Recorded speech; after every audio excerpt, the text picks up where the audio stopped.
You grab doctors' attention basically by speaking to the economics of their business.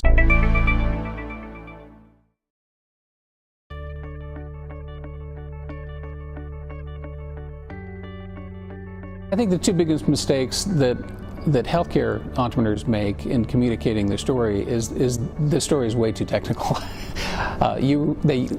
Doctors, unfortunately, are about the most guilty group in the world in terms of using jargon, using acronyms, using terms that they throw around, but in fact the layperson has no idea what they're talking about.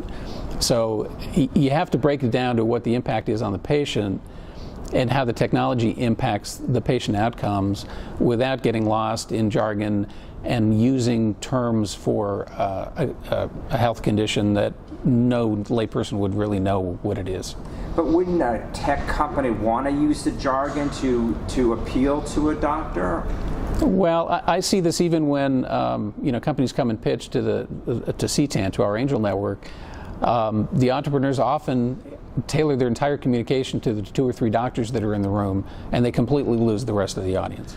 So relative to a lot of other tech companies, healthcare companies, whether they're IT or medical devices, really have to build advisory groups. They need to have an opinion leaders on their side and working with them as advisors.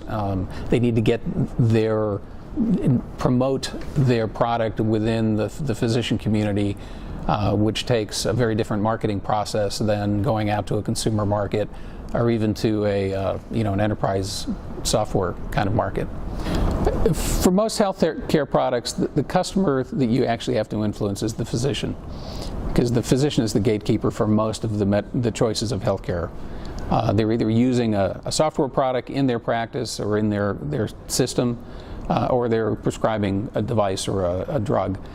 So you really have to influence the physician, and the way you influence the physician is really with the technology message and with the efficacy, and you do that through opinion leaders.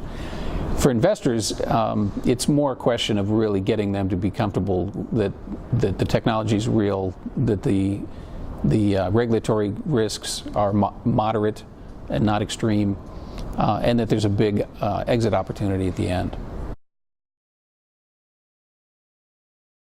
Risk comes down to the quality of the team. So you want an experienced team that's been there, done that has been playing in that market for a while, knows how to manage the development process, knows how to get through the regulatory hurdles, knows how to create a marketing campaign that can get to physicians and to opinion leaders in the space.